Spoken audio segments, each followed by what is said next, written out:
नमस्कार मंडळी, ठरलं तर मग मालिकेच्या आजच्या भागामध्ये आपलं स्वागत आहे. आणि त्यामध्ये आता प्रिया ही सायलीने तिच्या बेडरूममध्ये मोबाईल ठेवल्यामुळे सायलीला वाटेल ते बोलत असते. प्रिया म्हणते की हिला फक्त माझ्यावरती लक्ष ठेवायचं आहे म्हणून ही सगळं करते. सगळेजण आता तिथे असतात, सगळ्यांना राग येत असतो. तेव्हा प्रताप म्हणतो की अरे मग काय दुसऱ्याच्या रूममध्ये असे डायरेक्ट कॅमेरा लावून ठेवायचा का? पूर्णाई म्हणते की माझा तर विश्वासच बसत नाहीये आणि ज्या घरात आपण राहतोय त्याच घरात आपल्यावरच पाळत ठेवली जाते. तर कल्पना म्हणते की जेव्हापासून ही मुलगी या घरात आली ना तेव्हापासून आपल्या घरात हे असे व्हायलाच लागलंय आणि आपण हिच्यासोबत नीट वागत नाही ना म्हणून हिची ही सगळी धडपड चालू असल्याचे कल्पना रागाने सायलीकडे बघत बोलते. कल्पना म्हणते की तन्वी कशी खोटी आणि हीच कशी खरी हेच हिला दाखवून द्यायचंय. आणि तन्वी पुन्हा बोलू लागताच आता रागाने अर्जुन बोट करत म्हणतो, बस झालं तन्वी, माझ्या बायकोने जर तुझ्या रूममध्ये कॅमेरा लपवला असेल तर तिच्याकडून चूक झाली, पण त्यासाठी एवढा तमाशा कशाला? बोट करत आता तन्वी म्हणते की एक मिनटं, तुझ्या बायकोने म्हणजे? प्रिया म्हणते की लपवला असेल तर म्हणजे अर्जुन तुला असं म्हणायचं का मी खोटं बोलते म्हणून? हाताची घडी घालून प्रिया म्हणते की आता विचार तुझ्या बायकोला माझ्यासमोर, तिच्याच तोंडून मला ऐकायचं. तर अर्जुन सायलीकडे बघतो आणि आता सायली काही बोलत नसते. तेव्हा आता पुन्हा पूर्णाजी म्हणते की सायली तू खरंच हा फोन तन्वीच्या रूममध्ये लपवला होतास का? आणि आता लगेच इकडे तिकडे बघत सायली म्हणते हो. ते ऐकताच आता सगळ्यांना मोठा धक्का बसतो आणि आता अर्जुनसुद्धा अवाक होतो. तर प्रिया म्हणते की बोल आता अर्जुन. प्रिया म्हणते की माझी जरा चूक झाली की लगेच मला बोलायला येतो, पण आता बायकोची चूक झाली तर त्यावर पांघरून तर घालणारच ना तू. प्रताप म्हणतो की सायली पण तुझ्या डोक्यात नक्की कोणता विचार सुरू होता तू असं केलंस? कल्पना म्हणते की आता का मुख गिळून खाली मान घालून बसली? अगोदर नीचपणा करायचा आणि नंतर मग मान खाली घालून बसायचं. सायली आता तेव्हा सगळ्यांची माफी मागते आणि माझ्याकडून ही चूक झाली, मला माफ करा. आणि मला माहिती प्रिया या घरची सून आहे आणि तिचा तुमच्यावर किती जीव आहे म्हणून.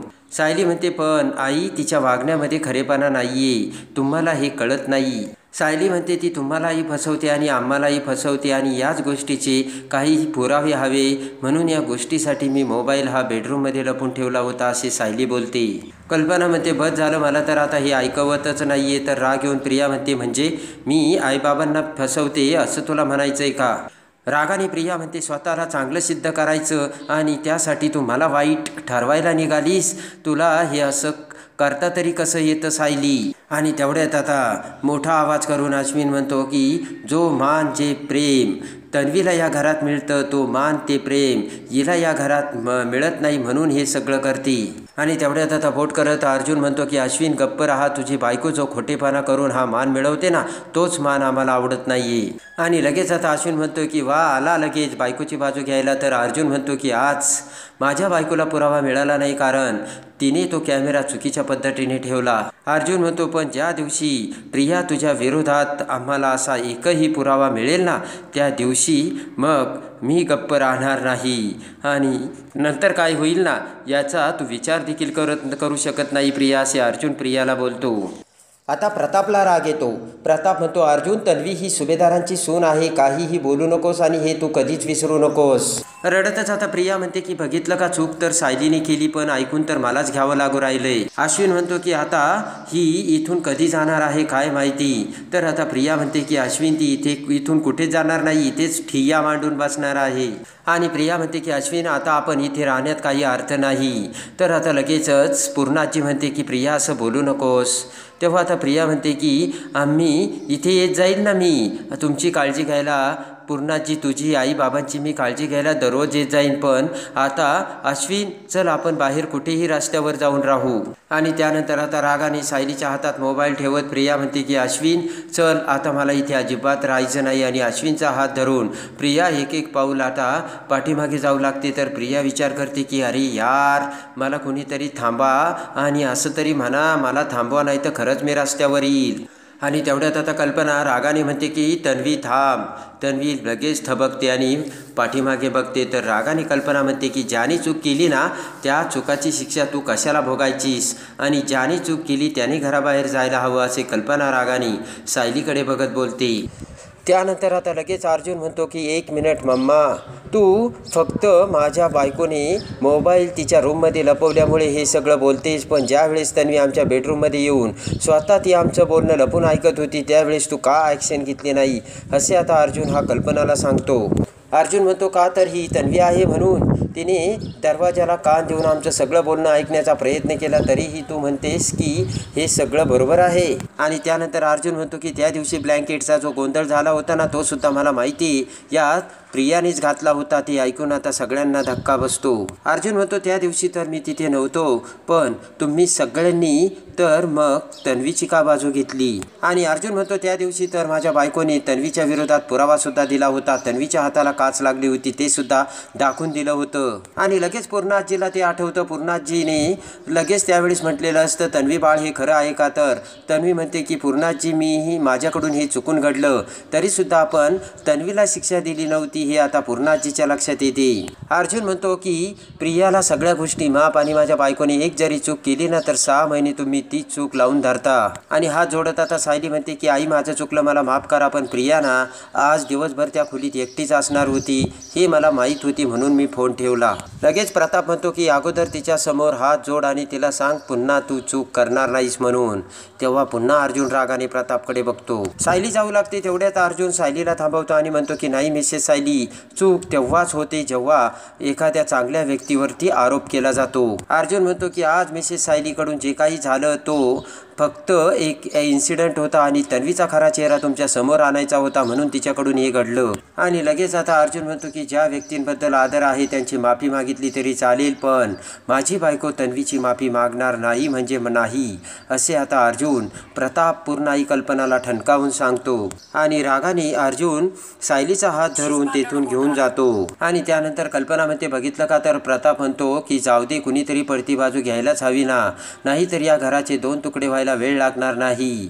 ते ऐकून आता पूर्णाजीला काळजी वाटते. पूर्णाजी म्हणते की माझी मुलं आणि माझे नातवंड जर माझ्याजवळ नसतील तर देवा कसं होणार. इकडे आता सगळेजण त्यांच्या रूममध्ये जातात. तर इकडे अश्विन आता प्रियाला म्हणतो की हे बघ तन्वी, माझ्या शब्दाखातर तू या घरात आली आणि तुला या घरात खूप त्रास होतो, असे म्हणत आता अश्विन सुद्धा प्रियाची माफी मागतो. नाटक करत आता प्रिया म्हणते की हे बघ अश्विन, तू असा काय बोलतोयस रे, चल बरं, तू कॅम्पमधून आलाय, तू थकला असशील, तू फ्रेश होऊन घे आणि जेवण करून घे. आणि इकडे आता अर्जुन हा सायलीला बेडरूममध्ये घेऊन येतो आणि सायलीला म्हणतो की तुम्ही आज काय केलं मिसेस सायली, तुमचा मोबाईल तिच्या रूममध्ये लपून ठेवला होता का.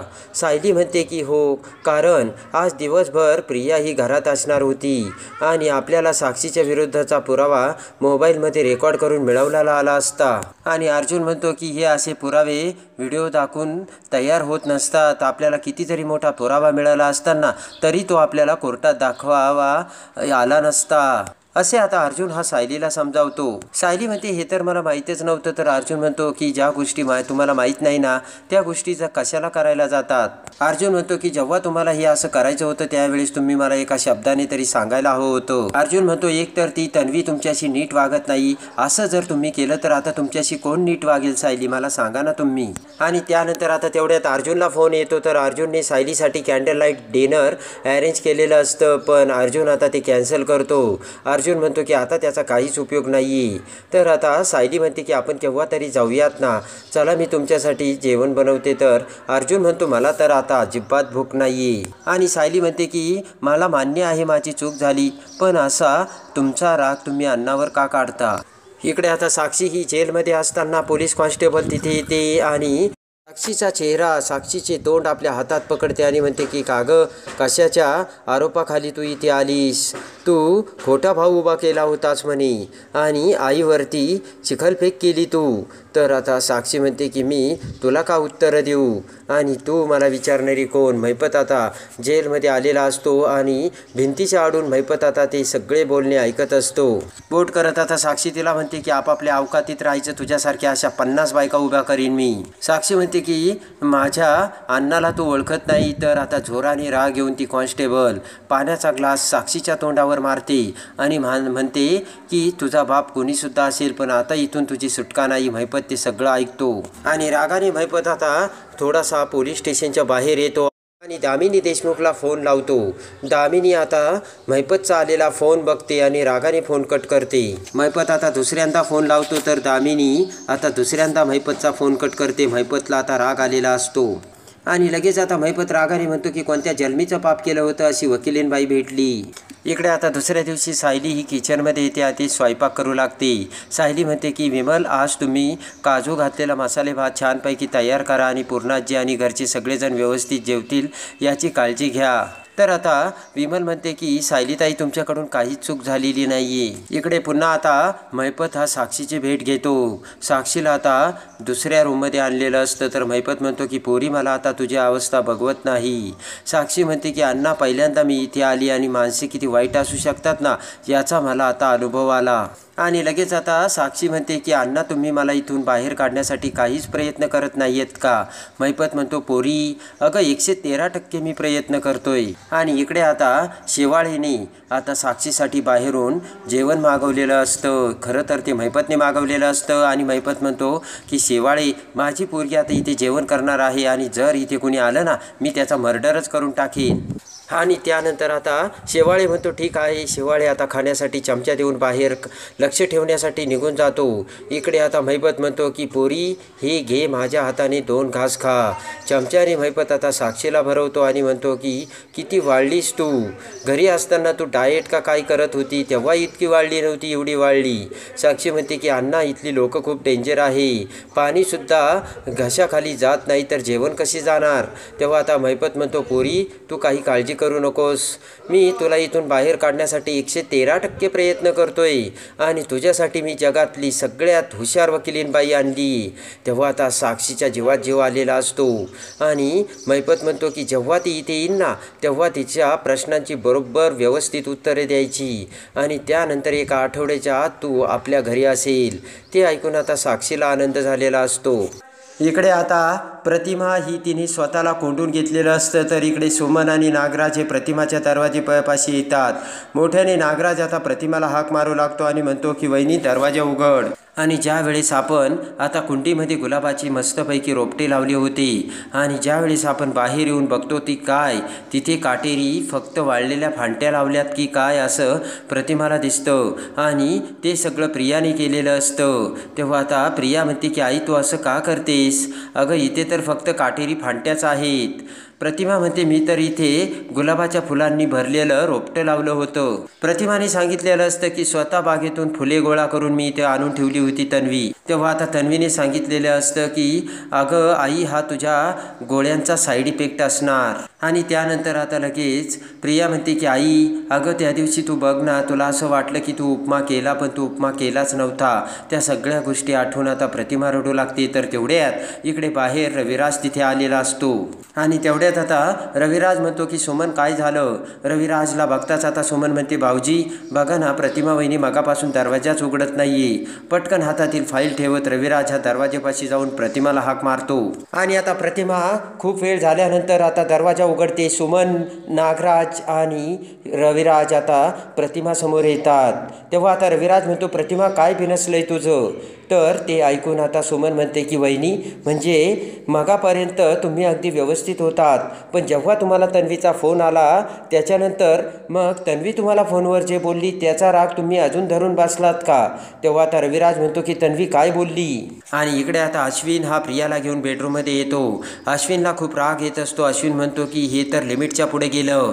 आपल्या खोलीमध्ये येऊन ती सायली मोबाईल कशी लपून ठेवतेस, तिला काहीच कसं वाटलं नाही. प्रिया म्हणते, हे बघ अश्विन, तू शांत हो बरं. ती सायली किती निर्लज्ज आहे आपल्याला चांगलंच ठाऊक आहे.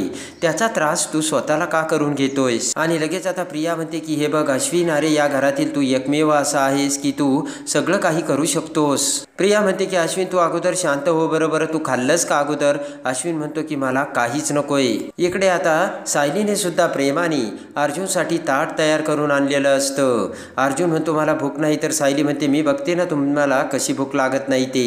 आणि सायली आता प्रेमाने अर्जुनला म्हणून एका क्षणात अर्जुनचा राग आता सायलीने घालवलेला असतो आणि अर्जुन माफ करत आता सायलीकडे प्रेमाने बघत हसू लागतो. आणि प्रेमाने आता सायली ही अर्जुनला भरवते तर अर्जुन आता सायलीला इकडे आता दामिनी देशमुख आता महिपत सोबत आता जेलमध्ये येते आणि लगेच आता खुर्चीवर बसत इकडे दामिनी इन्स्पेक्टरला म्हणते की माझी अशील आहे ना साक्षी शिकरे, तिला ताबडतोब इथे बोलवा आणि त्या कॉन्स्टेबलला सुद्धा बोलवा. ती कॉन्स्टेबल तिथे येताच आता दामिनी म्हणते की माझ्या अशीलाला प्रश्न विचारण्याची तुमची अशी पद्धत आहे का आणि तुम्ही माझ्या अशीलाला असा प्रश्न कसे विचारू शकता.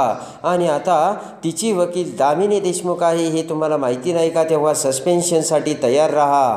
ते ऐकून आता त्या कॉन्स्टेबलला मोठा धक्का बसलेला असतो आणि ती लेडीज कॉन्स्टेबल आता गयावया करू लागते.